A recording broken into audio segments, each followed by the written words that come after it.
This is a battle we've never faced in my lifetime. I want to tell you about 416 of the most amazing people.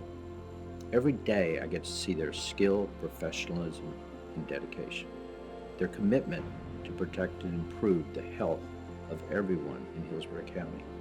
The last 2 months, they've been on the front line of a battle with a very dangerous enemy, COVID-19. And they've risen to the challenge in the most amazing, heroic way. Everyone has contributed, sacrificing their personal life, which they put on hold. They're making a difference for everyone they help, and every day I get stopped and told just how amazing they are. I'm proud and blessed to work with them, my second family.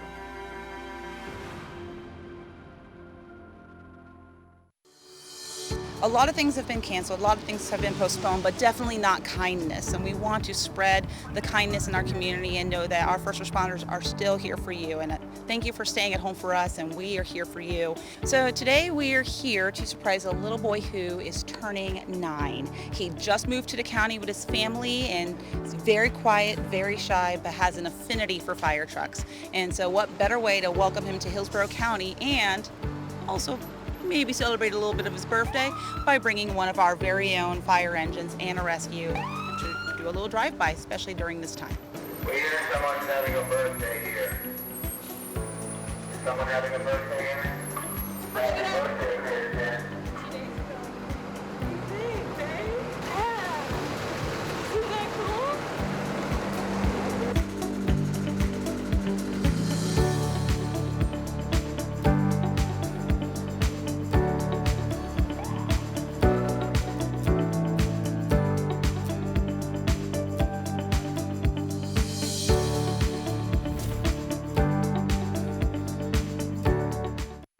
Hillsborough County leaders and local health experts want to get a clearer picture on how many residents may currently have the COVID-19 coronavirus. To help those efforts, testing criteria has been expanded. Now, any resident wishing to be tested for COVID-19 can call 813-272-5900 weekdays between 8 a.m. and 5 p.m. to request an appointment. You do not need to be experiencing COVID-19 symptoms to receive a test, but the Centers for Disease Control and Prevention has added 6 new symptoms to its existing list. COVID-19 symptoms include fever, cough, shortness of breath, chills, repeated shaking with chills, muscle pain, headache, sore throat, and new loss of taste or smell.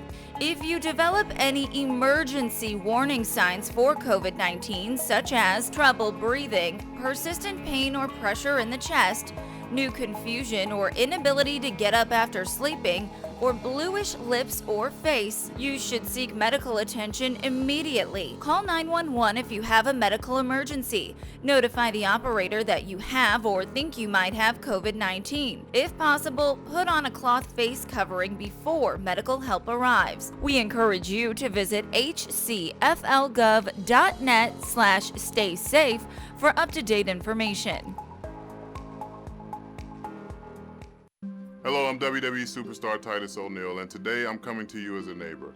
You owe it to yourself and those you love to get tested now. Get the care you need and protect your family. Hillsborough County is offering free coronavirus testing and no health insurance is needed. It costs you nothing to get tested. Call 813-272-5900 and have a reservation made today. Visit hcflgov.net/stay safe for more information. Share this with a neighbor, and let's come together as a community and keep fighting to get through this. Together, we will come back stronger. God bless.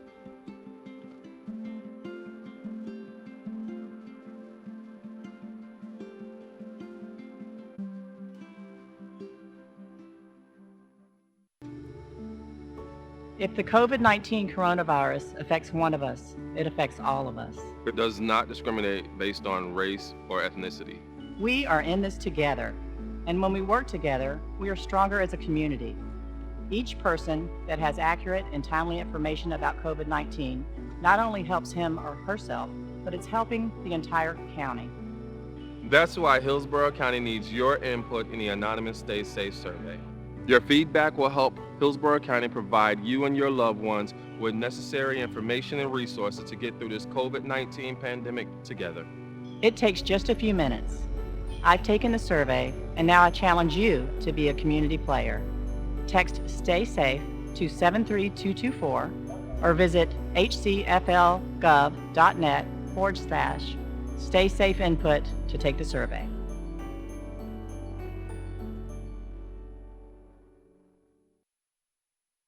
Hillsborough County has teamed up with the Department of Health and other public health and safety agencies to address any impacts the virus may have on our local community. To help prevent the spread of the coronavirus, here are a few tips you should know. Practice proper hand washing by using soap and water and wash for at least 20 seconds. Use alcohol-based hand sanitizer if you cannot wash. Avoid touching your eyes, nose, and mouth. Cough and sneeze into a tissue and throw it away. Clean, high-touch surfaces frequently. Some examples include doorknobs, credit and debit cards, cell phones, keyboard and mouse devices, and toilet handles. Stay home if you're feeling ill. If you have any flu-like symptoms, avoid contact with the public. Avoid sharing personal items in spaces with those close to you. Seek medical care early if you're feeling sick. Symptoms of the coronavirus can include fever, coughing, and shortness of breath. Seek medical care if you develop these symptoms or if you've been traveling or have been in close contact with a person who has traveled from an area with an ongoing spread of COVID-19. We encourage you to visit hcflgov.net/Stay Safe for up-to-date information and tips.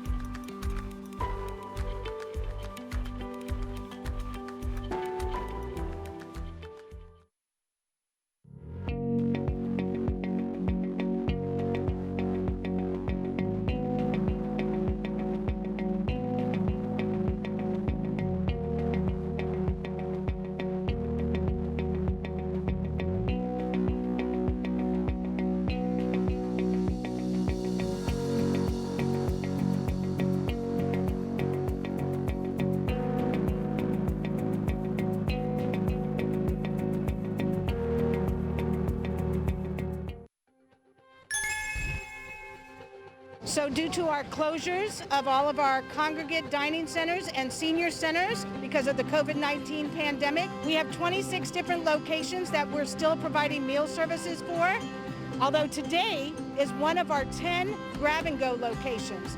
The grab-and-go locations were established at the locations where seniors live in our senior high-rises, senior apartment complexes, and for that we work with our food vendor and we're able to literally bring frozen meals to our seniors, and then we're delivering 14 frozen meals to our seniors every other week, so we make sure that they continue to receive the nutritional meal that they would have if they were still attending one of our congregate dining centers. The meals are wonderful. To me, they're restaurant quality. There's a wonderful variety. It's quite enjoyable. We're used to coming downstairs, having lunch every day, and most of us have given up our cars, so we don't have a car. We don't have the bus to take us to the store, but it would be worse if we had to put together meals ourselves with what we have. To know that the county is taking good care of us and bringing these frozen meals to us, this is very much appreciated. The county takes care of the seniors, and we are eternally grateful. We're very grateful. With this pandemic that we are all experiencing, often seniors are a forgotten population. So for our department to continue to stay connected to our seniors, it is crucial for their mental, spiritual, and emotional health. And also we are providing a nutritional value. We're making sure that they are still receiving a nutritional meal. And the feedback that we continue to receive from our seniors is, thank you, thank you, thank you. You are saving me from self-isolation and just going into a state of depression. Hillsborough County has opened a majority of its conservation parks, trails, and nature preserves to give residents additional options for recreation and exercise. While parks can provide an escape and excitement, county leaders are urging residents to take precautions to protect themselves. To help stop the spread of COVID-19 while in public places, use common sense. Stay home and avoid parks if you're feeling sick. Practice social distancing. Avoid groups or gatherings larger than 10 and stay at least 6 feet from others while exercising. In addition to social distancing, Hillsborough County leaders continue to urge residents to wear cloth face coverings when in community settings. Bring your own water. Though parks are opening, many amenities will remain closed. Prepare for your visit by packing necessary items like hand sanitizer, and it's a good idea to bring your own disinfectant wipes to wipe down any public surfaces before touching or when touching public equipment. But remember, don't flush them after using. Residents who do not abide by the social distancing requirements or listen to instructions from county staff while enjoying the parks will be asked to leave the property. We encourage you to visit hcflgov.net/stay safe for up-to-date information.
Good afternoon. I'd like to call the Hillsborough County Emergency Policy Group meeting to order. Will the clerk please call the roll? Good afternoon, Miller. Here. Overman. Here. Merman. Here. Chronister. Here. Gaster. Here. Ross. Here. Lott. Here. Snively. Snively. And Mr. Merrill. I'm here. Thank you. You have a quorum. Ms. Snively said she might be, she sent me a text saying she might be a couple of minutes late, but she'll be listening in. Okay, thank you, Mr. Merrill. We're now moving to public comment. We have set aside 20 minutes total for public comment. Each speaker will have 2 minutes to give their public comment. We'll start off with Mr. Jeff LaFleur.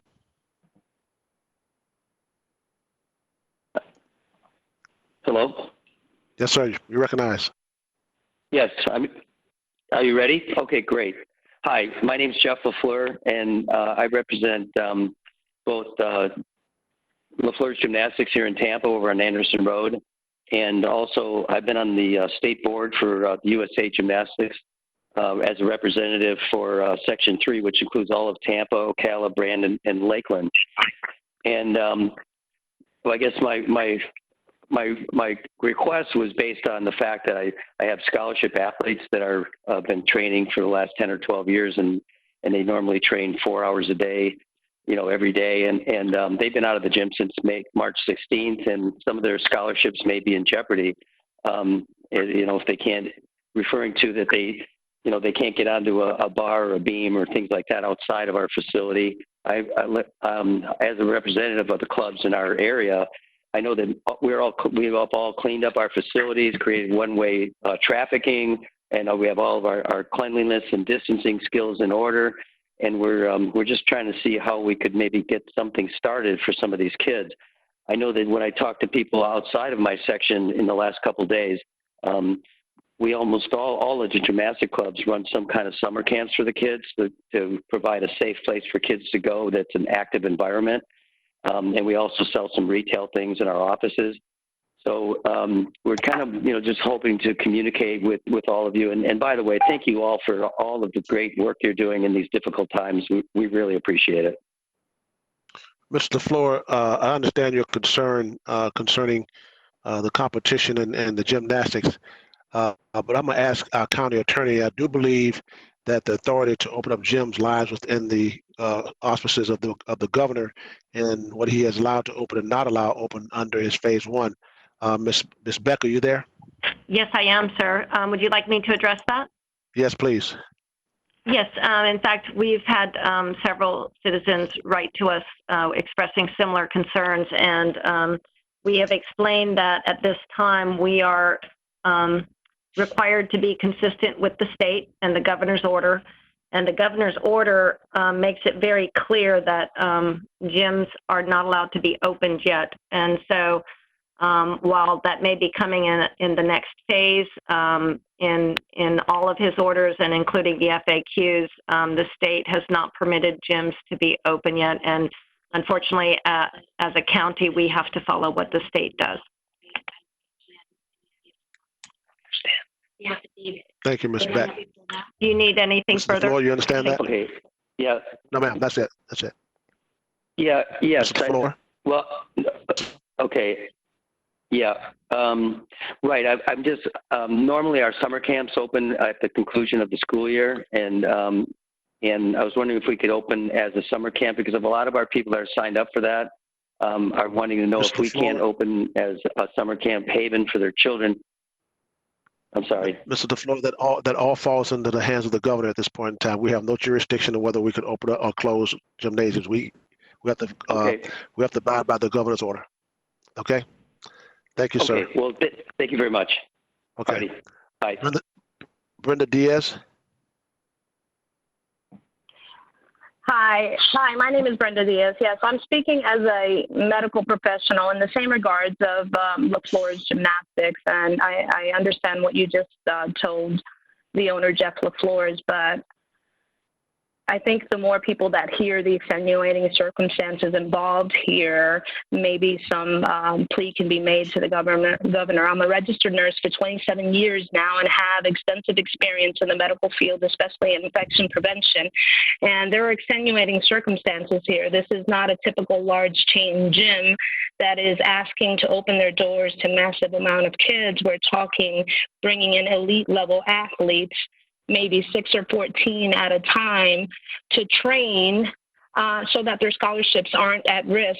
There's a lot at stake here. My daughter has a full athletic scholarship, and we're talking $150,000. It's not a $5,000 scholarship. And I can tell you she is depressed and anxious. She went from training 25 hours a week to nothing. And Jeff LaFleur's is asking to bring in just the select amount of kids to come in to protect their scholarship. And I'm sorry if I get emotional, but this means a lot to my family. We are a family of modest means here, and this scholarship means a lot to her. She has worked her butt off for the scholarship for many, many years, and there has to be some exception made for these type of kids. I mean, he's not asking to open the entire gym. We're not talking LA Fitness with a gym full of patrons side by side and where there's high risk of infection. being transmitted. I have a lot of experience, and I'm thoroughly comfortable with all the measures that Jeff has in place to bring in. We're talking 10 or 14 kids, 6 at a time, in a 10,000 square foot facility. Ms. Diaz, your time is up. Yes. Your 2 minutes are up. But again, do understand we have no authority Okay. over opening camps. That lands with that in the offices of the governor. The governor has that authority. We have to go by what the governor has put forth. We can't do that. Thank you. Carrie Cloud. Thank you for your time. You're welcome. Thank you. Mr. Chair, can you hear me? Yes, sir. Good afternoon, Mr. Chair and members of the Emergency Policy Group. I wanted to piggyback, but not to the extent of just one sport in particular. I would point out that within the last 24 hours, a governing body based out of Charlotte, North Carolina, represents a multiple slew of athletes, which would be the National Junior College Athletic Association, in partnership with the NC2A, which would be the National Collegiate Athletic Association. What they have determined is that nobody would be allowed in the Region 8 area, Region 8 being Florida, at the community college level over at HCC on Dale Mabry's campus, no sports of any contact or any kind until June 30th. That has already been mandated by the president of the National Junior College Athletic Administration, but he is giving schools the option to make those choices, but within adherence to the executive order that was done by the governor. I wanted to point that out because it does, in that part of MLK between One Buck Place, Raymond James, and HCC's campus, whatever decisions are made between now and the end of June would have a full effect on the economy. And the Tampa Bay Sports Commission and Visit Tampa Bay are going to be all over this because we have a lot of sporting events that would be affected for the economy as well as people's health and well-being as well. Thank you, sir. Thank you. Jeffrey Ciosios.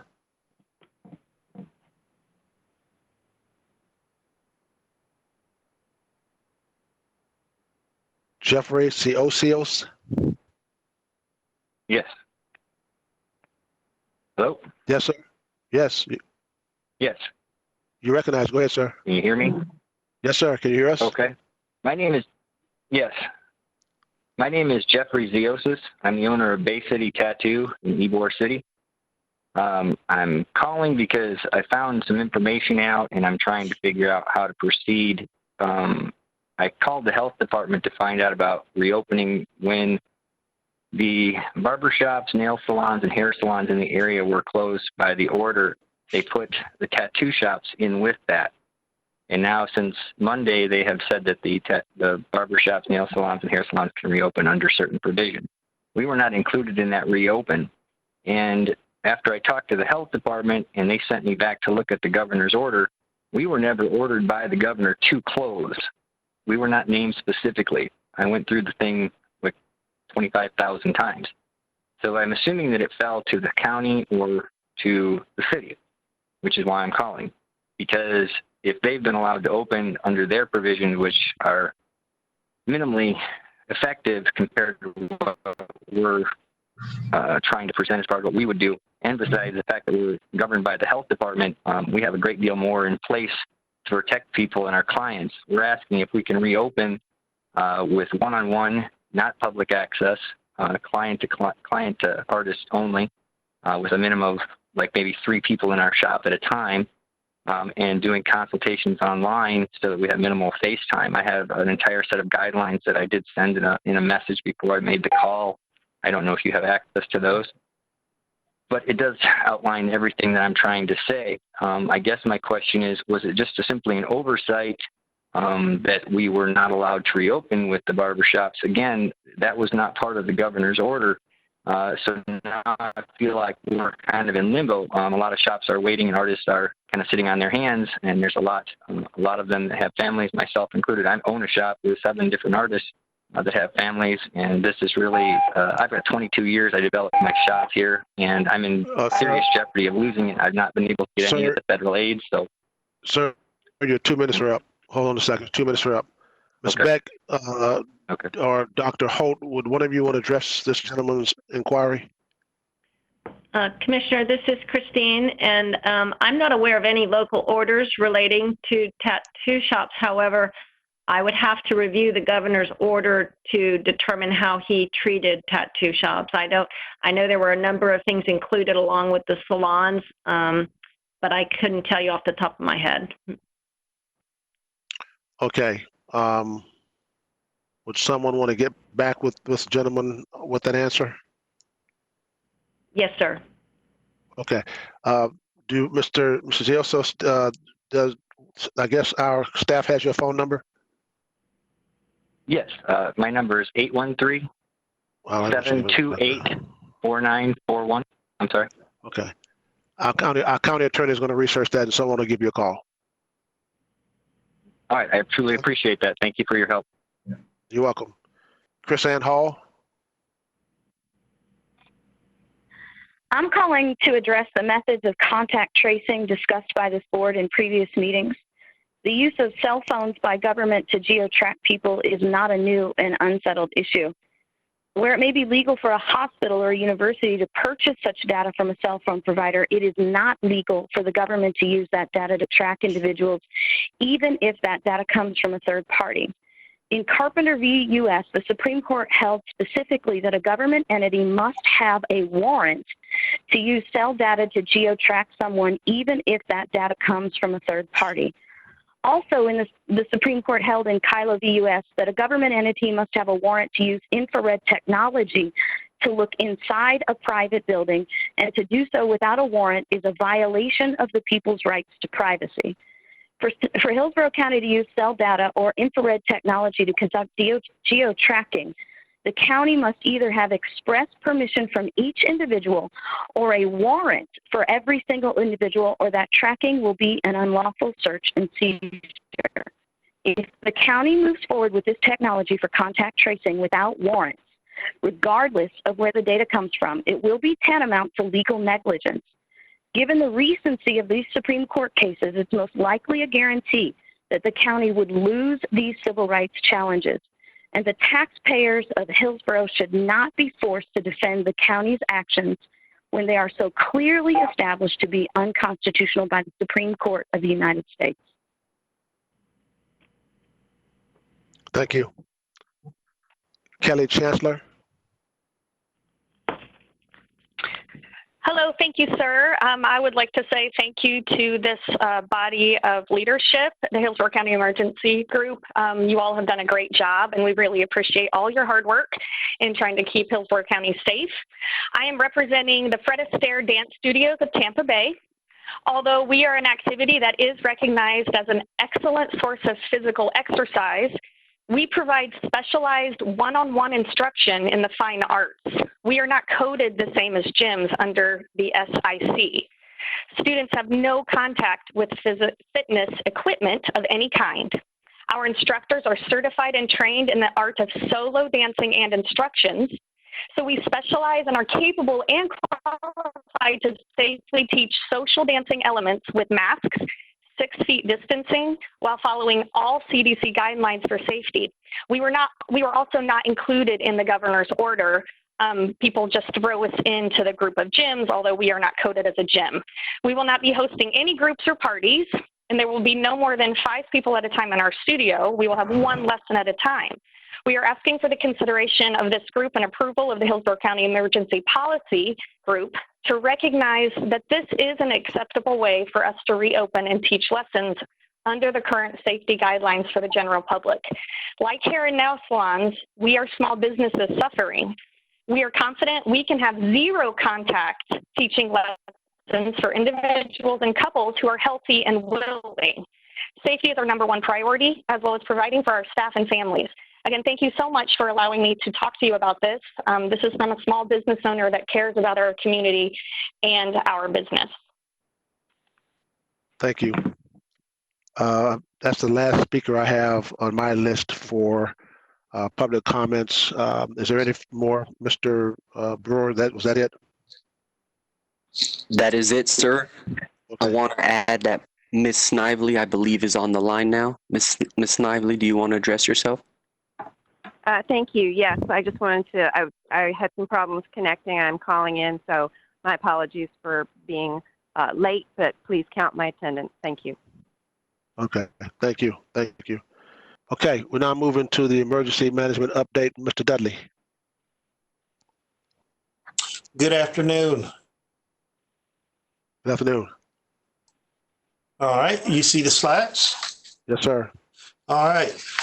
Teams continue to work hard, and we have consistent testing still ongoing at Raymond James, Lee Davis, South Shore, and Plant City. We have 5,325 kits on hand to continue to support operations.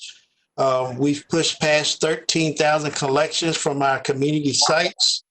As a close of business on the 13th, we have a total of 2,173 tests conducted. For today and through Friday, we have another 1,740 on the schedule that'll put us close to about another 4,000 tests collected for the week.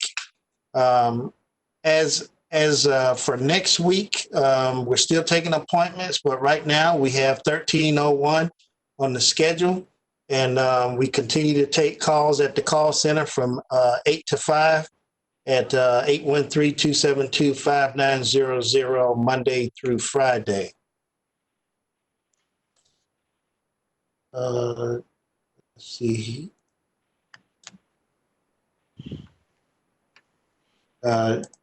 Logistics, we've had an increase on distribution through all items.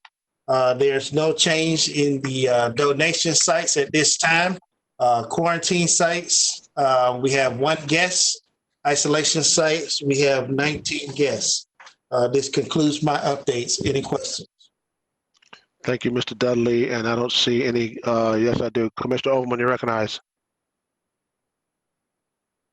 Thank you, Chair, and thank you, Mr. Dudley, for your report. Governor DeSantis has stated that the safety of our nursing home residents and employees is our top priority. And maybe Mr. Dudley can answer this, or in concert with Dr. Holt, but perhaps we should consider that. I know the EOC is initiating maintaining nursing home, assisted living, and long-term care call downs. So how many nursing homes do we have in Hillsborough County? And do we know how many are testing both their staff and their residents? Given the number of available tests you just reported to us, I think it's going to be important for us to make that a priority, given that the ages of those that have died in the last week or so are in those age ranges. This is Tim Dudley. I don't have all the current numbers of the sites tested at this time in front of me. Perhaps Dr. Holt may have those in front of him. But we are working with the Department of Health. Not only have we done call downs, we've also sent teams out last week visiting some of the sites, checking on them with teams personally, and seeing if they have any unmet needs at this time. And we continue our planning this week as well to put together a good plan along with the Department of Health and guidance from the state of how to get some of these larger ALF and nursing homes tested. Okay. The governor has advised that the state won't be distributing test kits to these facilities. And the residents of these facilities are the most vulnerable. Ms. Beck, can you advise us or give us some idea of whether or not this body could order the facilities to test their staff and residents? You mean order the private facilities? Yeah, well, any nursing home which has been identified as our most vulnerable, society citizens. Mr. Chair, can I answer that, please? Yes, Mr. Merrill. Okay. So in the last 3 days, we've been working closely with the Secretary, Mary Mayhew of ACA, Department of Health, and our hospitals. ACA is the one that regulates ALFs, long-term care, and skilled nursing. ACA, the secretary has issued directives to all those facilities, advising them what's required. We worked out yesterday and today a plan to immediately get in and start testing staff and residents. EOC and ACA have already contacted state emergency management to access additional testing kits. So that is all being, as we speak, activated.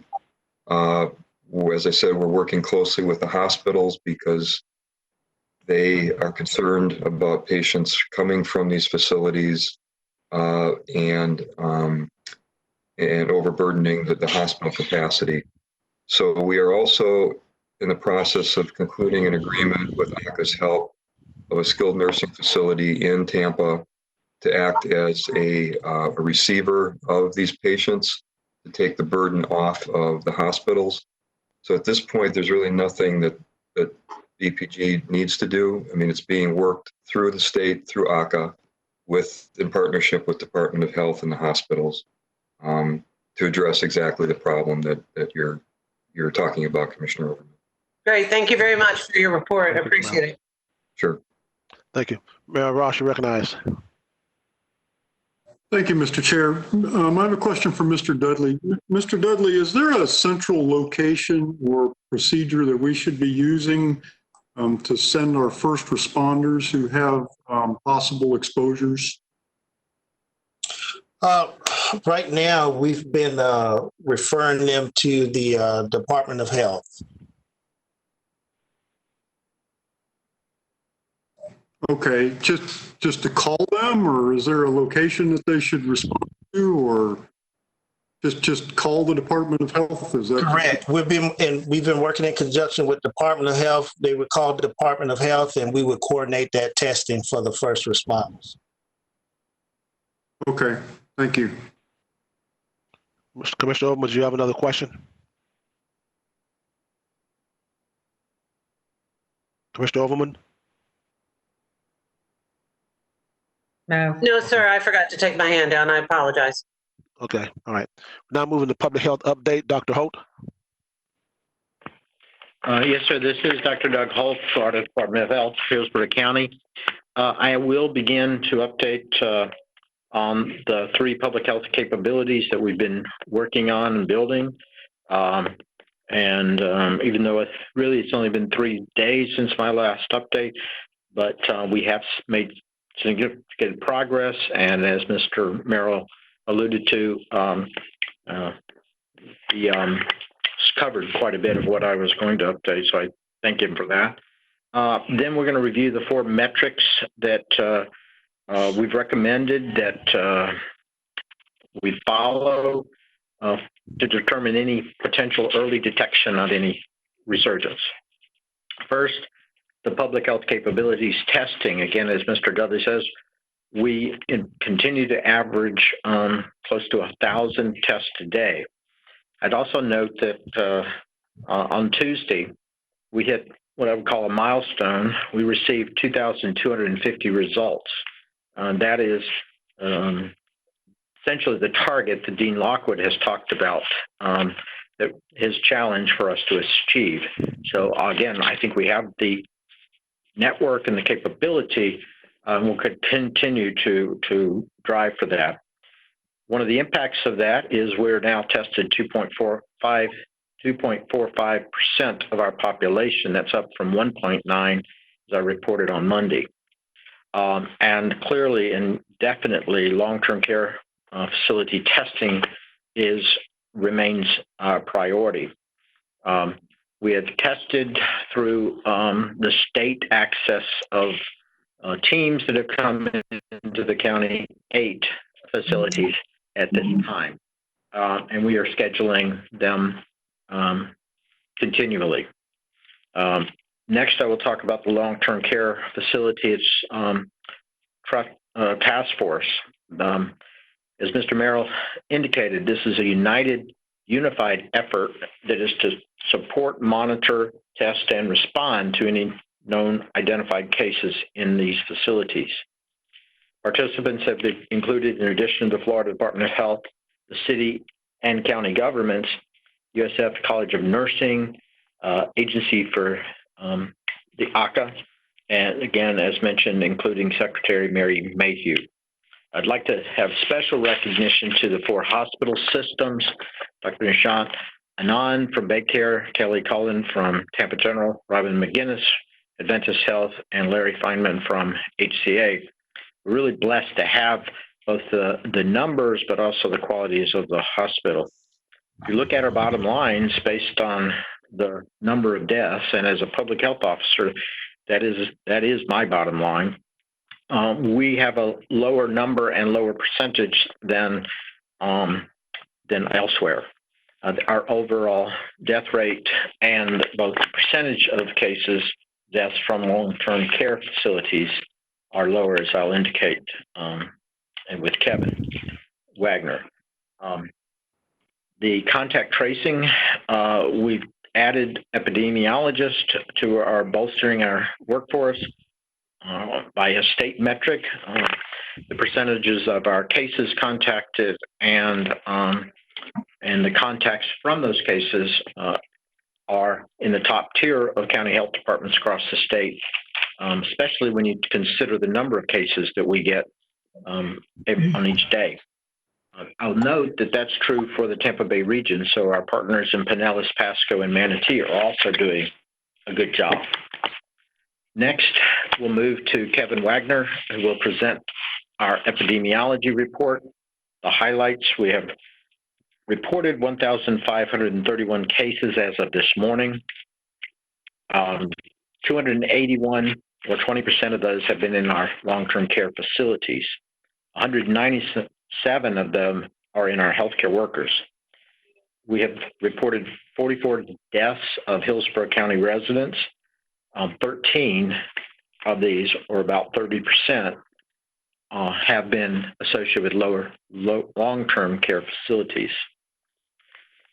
The metrics that we are tracking, the 14-day trajectory, which is the number of cases over these 14 days, rolling 14 days, has remained relatively flat. Next week, I plan to present a report that shows, if you separate out the long-term care facilities that we're targeting for our testing, I predict that this will show decreases continuing in the test and cases that we find from the general public, where social distancing has the greatest impact.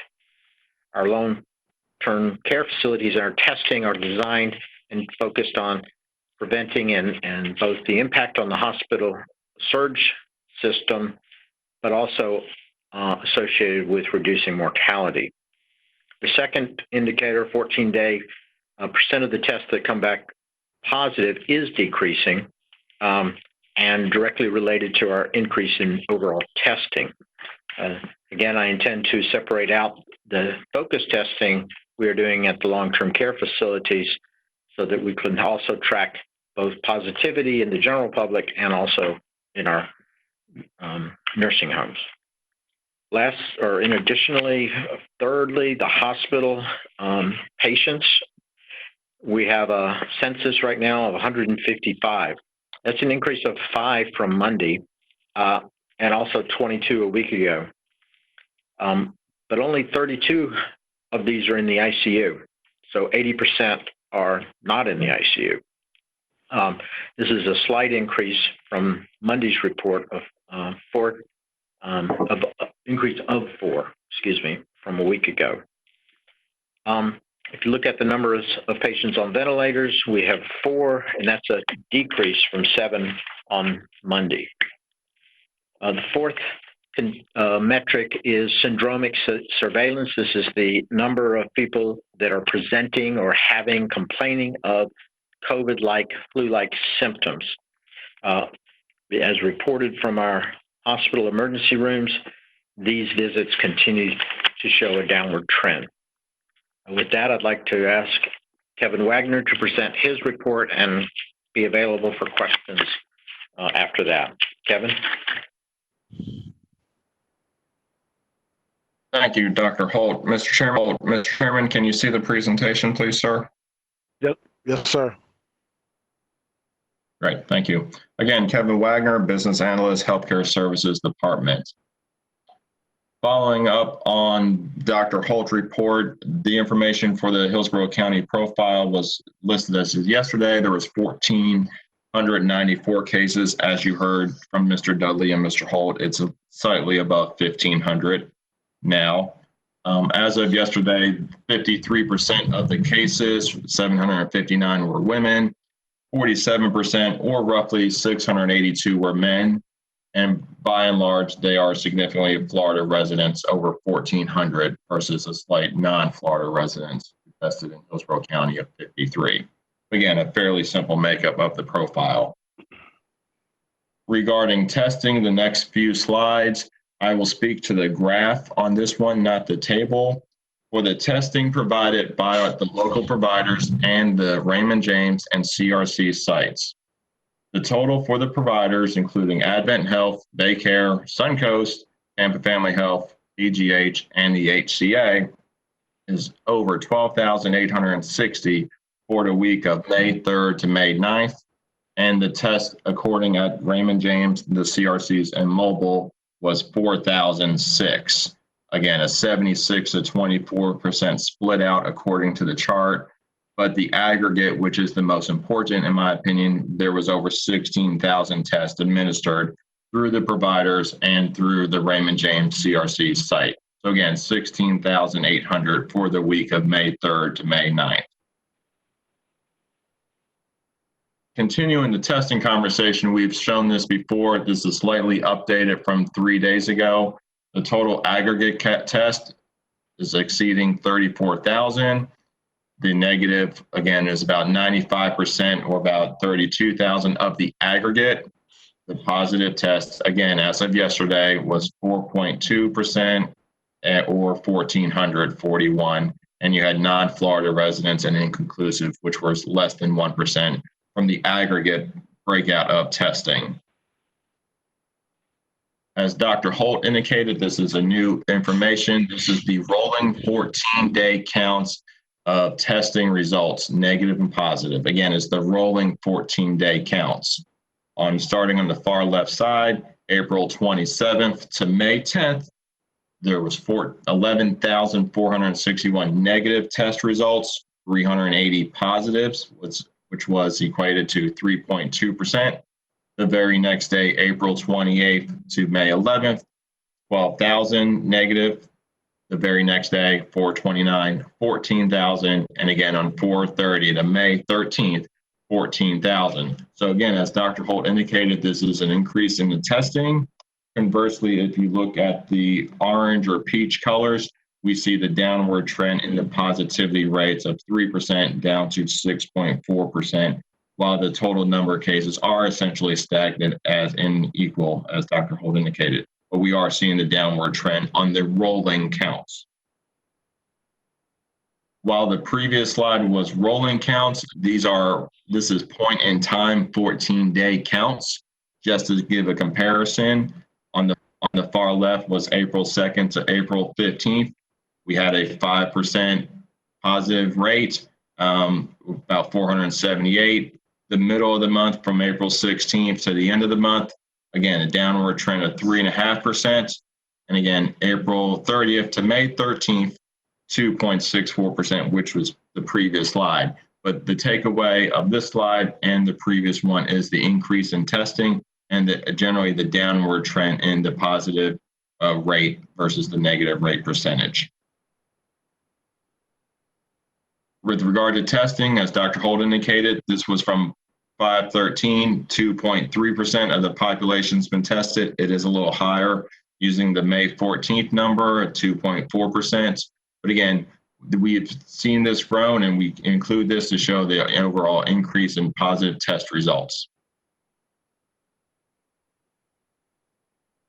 Presenting at the emergency room or ED visits with COVID-like illness, this was shown 3 days ago. Again, this is a weekly update, but we want to at least identify for the EPG members that the downward trend is consistent and variable. We will try to keep this going on every updates and present this. But again, on the ED visits with COVID-like illness, there's a downward trend presented at the hospitals. In summary, as of yesterday, there was 1,441 positive cases. The week of May 3rd to May 9, over 16,800 tests performed by local providers and/or at the Raymond James CRC locations. The 14-day trajectory trend shows an increase in testing and a minor decline in positivity rate in the 2 to 3% range, and total test results equate slightly higher than 2% of the total population in Hillsborough County. With that, I'll stop there. Thank you, Mr. Wagner. I see no questions at this time, so Mr. Wagner, Dr. Holt, thank you very much for your presentation. Appreciate it. County Attorney update, Ms. Beck. Yes, good afternoon, Mr. Chair and EPG board members. Christine Beck, the County Attorney. You have been provided with a draft order that would extend the state of local emergency for an additional 7 days as provided for in state law. As you know, we can only go at 7-day increments. Mr. Chairman, it would be appropriate now for you to consider a motion related to this order if you choose. Is there a motion to extend the order? I'll make a motion, Commissioner Merman. Commissioner Overman seconds. Commissioner Merman makes a motion to extend the order, second by Commissioner Overman. I don't see any discussions or questions concerning the motion, so clerk, please call the roll. Miller? Yes. Overman? Yes. Merman? Yes. Cronister? Yes. Castor? Yes.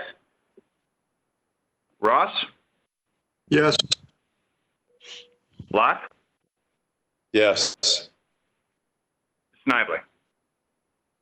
Yes. Motion carried 8-0. Thank you.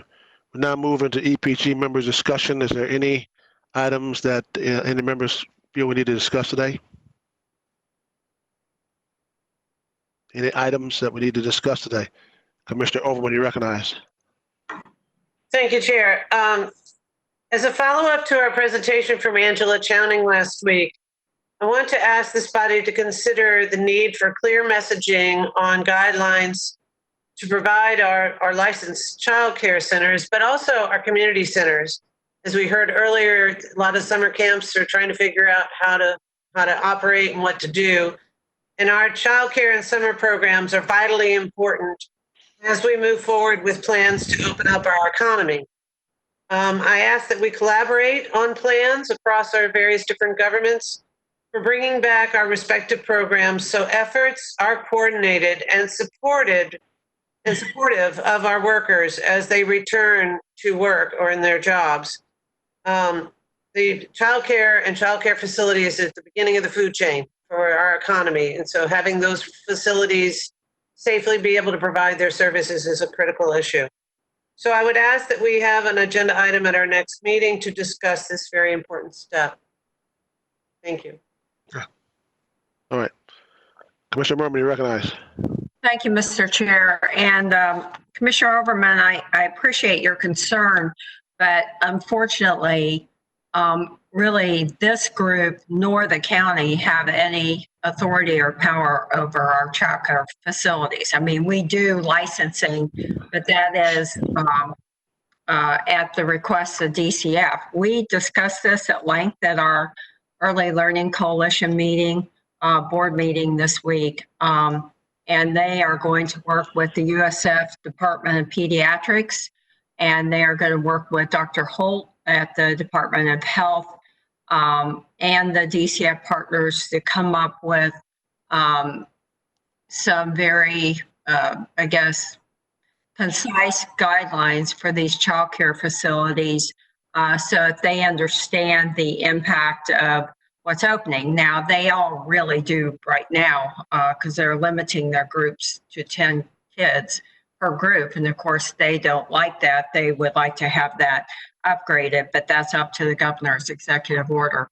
So that's my thoughts. And I think that once they come out with those guidelines, I think our joint information group can piggyback on what they come up with, and we can help them get it out to people. But we really don't have, and I've talked with Kelly Paris at the Children's Board. I mean, there just isn't much at rest, especially with this emergency policy group. But that's my thoughts. But my question was different than that. I've had requests from the citizens down in Waimama. They really don't have a lot of transportation available to them. And so they want to be able to get testing down there somehow. I don't know what it would take to get our mobile testing. I guess that's still, you have to request it to get it down there. But I would like to ask Dr. Holt to work with Jean Early to see if we can get some kind of a unit down there. And we do have a place in Ruskin at our community center down there, but unfortunately these people can't get over there. So that's a request, and if someone could come back to us, that is a very underserved area, and it is really hard for people to get out to these testing sites because they just don't have access to transportation. And I do also, I'm always concerned about Sun City Center and having any kind of an outbreak there. And I hope that we're sending groups down there to get a lot of information to the groups in Sun City Center to make sure that they're staying safe. So, that's just my request. And if somebody could come back at the next board meeting, it'd be great. Thank you.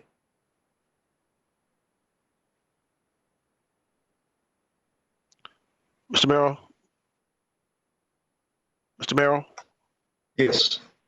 Yeah, just to respond to that, the system that's currently in place allows anybody who cannot travel to call in and express that, and we'll send the mobile unit out to them. So all they need to do is call the testing line and tell them they want to be tested. They can't travel, and we'll send the mobile testing unit to them. So that's in place today. I know. I thank you, and I do know that. I think there's some different barriers, and we can talk about that offline. Okay. All right. Thanks. Okay. Mayor Lott, you recognize. Thank you, Mr. Chairman. I appreciate Commissioner Oberman bringing this topic up. I know we only have so much authority in dealing with this, but in speaking with a local food bank we have in Plant City that's now serving about 9,000 families per week,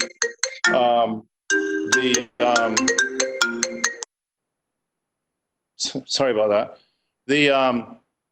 They're saying that 35% of those that are seeking help are individuals without child care services. These are individuals that want to work, they have jobs that they can get to, but they don't have child care to be able to allow them to get back into the workforce. So I would like to ask Commissioner Oberman, are you asking questions about summer schools and so forth, or are you asking questions about daycare centers, which has the ability to be open right now as long as they can practice the 10 rule? Could you just clarify what the question you had about that today? I just want to make sure we're talking about the same subject. Commissioner Overman, you recognize. Thank you, sir. And thanks for the question. The guidelines are fairly strict for child care centers. And so to provide them with good guidance, to give them the instructions on what they can and can't do, because the phones at the child care licensing center are going off the hook trying to get clarification. And parents are clearly looking, now that they're trying to get back to work, for resources. It's going to take, I think, a strong communications team, and then possibly a strong, either under social services for the county, okay, for us to find resources to help a lot of these small business owners, because that's what they are. I mean, these childcare centers are small business centers, and they are, like I said, the beginning of the food chain for getting our economy back on track. So I'm working with the licensing group. I'd be more than willing to work with the folks that Commissioner Merman spoke with, and as well as with our social services and our CARES funding team to look at ways that we can help these businesses make the appropriate adjustments, given that they can't have more than 10 people in a room and they can't cross-contaminate populations. I mean, the rules that the governor set are the governor's orders. And it is making it very, very difficult for a lot of centers to open without some assistance. So that was my goal. And that's what I'm working on. And I'm hoping that we can, across the various different municipalities that have community centers and summer programs, you know, just because they're not a child care center doesn't mean they don't have the same public health concerns. And that's part of the reason why they're having difficulty deciding what to do going forward. Well, thank you, because I think that's an issue we're experiencing on our side of the county, is that we have some child care centers that it was very easily for them to abide by the guidelines. And so they have opened up. We have some child care centers that aren't sure, you know, about what you're talking about, what the rules are, the clarity in the rules of how would they operate, how would they open, and how can they abide by the guidelines. And I think that fear of breaking the rules are keeping them from moving forward because they want more clarity in what the guidelines are. So I do agree that we need to try to make sure that we work with those child care facilities that have the opportunity to open back up, maybe more clearly understand what the guidelines are and how they can abide by them. But I also had a question here about, I'm getting a lot of questions about summer schools and so forth, because a lot of school kids, when they come out of school, you know, they're going into summer camps and summer schools at churches and so forth, you know. Mr. Chairman, do you have any guidance there? Because I want to make sure that we're not giving wrong information out to organizations that are trying to provide child care services through typical summer camps that we went when we were kids, you know. So. Well, Mayor Lott, I think that all is going to fall upon what the governor has within his phase 1 or phase 2. We're already in phase 1, and I don't think he addressed that in phase 1. We don't know when he's going to address when he's going to implement phase 2. That may be addressed at that point, but I think I'm going to try to ask Ms. Beck if she may be able to address that. If there's something within phase 1 that I missed that she may be able to address because she's up to date on that. Ms. Beck, can you answer Mayor Lott's question? You know, I specifically with regard to summer schools and so forth, I think I would have to really examine all of the orders because it generally requires a review of the original Safer at Home and what was essential and what was not, and then what's been opened and maybe what may be referenced in phase 2. But I can certainly review all of that and see if I can provide any guidance. And if I could, we get that back at our next.